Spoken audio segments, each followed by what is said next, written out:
Assalamualaikum warahmatullahi wabarakatuh. Perkenalkan, saya Zaskia Ayudi Ramadhani dari kelas 11 E11 ingin membawakan berita tentang kasus KDRT mantan Presiden Argentina. Pada Agustus 2024, Fabiola Yanes, mantan pasangan Alberto Fernandez, mengajukan laporan resmi dari Madrid menuduh Fernandez melakukan kekerasan fisik dan psikologis selama masa kepresidenannya. Tuduhan tersebut mencakup pemukulan barang dan pemaksaan aborsi pada tahun 2016. 14 Agustus, setelah penyelidikan awal, Alberto Fernandez didakwa atas tuduhan kekerasan dalam rumah tangga.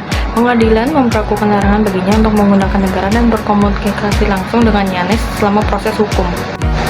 Lalu, pada November 2024, Jaksa Ramiro González mengajukan permintaan resmi untuk memeriksa Alberto Fernandez terkait dugaan kekerasan fisik, psikologis, dan ekonomi terhadap Fabiola Yanes.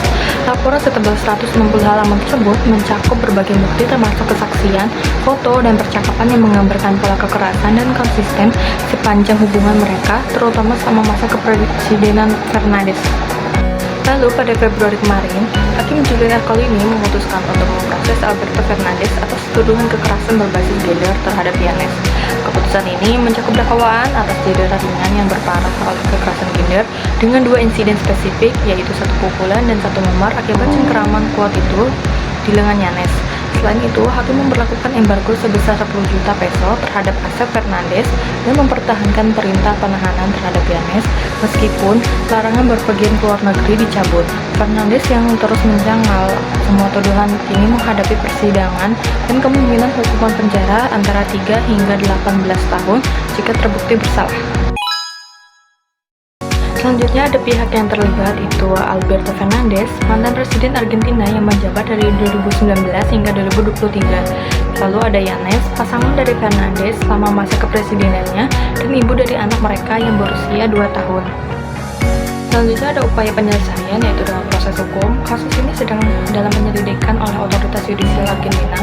Fernandez telah dikenakan tuduhan cedera serius dan penyelidikan lebih lanjut, mungkin melibatkan individu lain yang diduga terlibat dalam upaya penutupan kasus. Lalu, dukungan publik.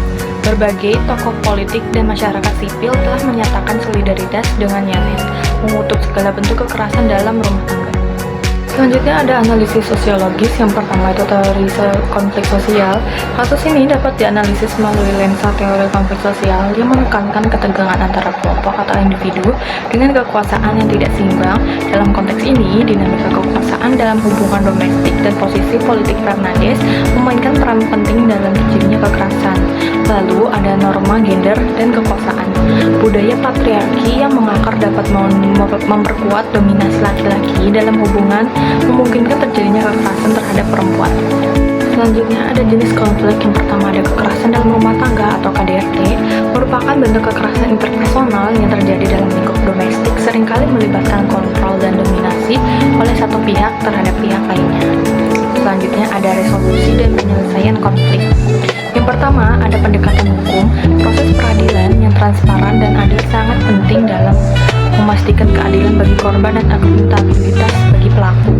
Lalu ada dukungan psikososial, penyediaan layanan konseling dan perlindungan bagi korban untuk memulihkan kesejahteraan mental dan fisik mereka.